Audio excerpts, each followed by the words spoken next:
دیوبندی شیعہ سنی بریلوی میں بٹ گئے،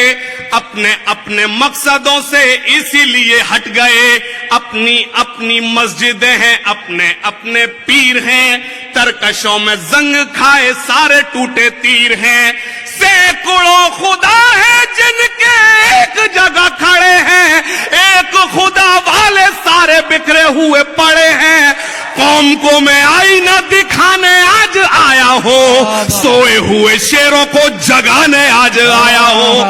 سوئے ہوئے شیروں کو جگانے آج آیا ہوں۔ فوج پہ ہزاروں کی 72 کبھی بھاری تھے،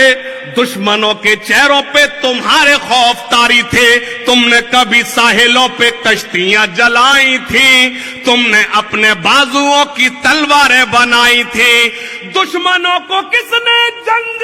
بدر میں پچھاڑا تھا؟ کون تھا وہ جس نے در خیبر کو اکھاڑا تھا؟ وہ تم ہی تھے، یہ تمہیں بتانے آج آیا ہوں، سوئے ہوئے شیروں کو جگانے آج آیا ہوں، ٹھہرے دریا میں طوفان اٹھانے آج آیا ہوں، سوئے ہوئے شیروں کو جگانے آج آیا ہوں۔ تعلیم کی رسی تم نے ہاتھ سے کیوں چھوڑ دی؟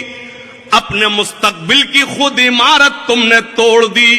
فن کے کنویں تمہارے سارے آج سوکھ گئے، علم کی ندی کے یہ کنارے آج سوکھ گئے، وقت ابھی ہے تمہارا، بچوں کو پڑھاؤ تم نہ آگے بڑھ سکے پر ان کو تو بڑھاؤ تم، میں تمہارا مرثیہ سنانے آج آیا ہوں، سوئے ہوئے شیروں کو جگانے آج آیا ہوں۔ اپنی اپنی مسجدیں ہیں، اپنے اپنے پیر ہیں، ترکشوں میں زنگ کھائے سارے ٹوٹے تیر ہیں، سینکڑوں خدا ہیں جن کے ایک جگہ کھڑے ہیں، ایک خدا والے سارے بکھرے ہوئے پڑے ہیں، قوم کو میں آئینہ دکھانے آج آیا ہوں، سوئے ہوئے شیروں کو جگانے آج آیا ہوں۔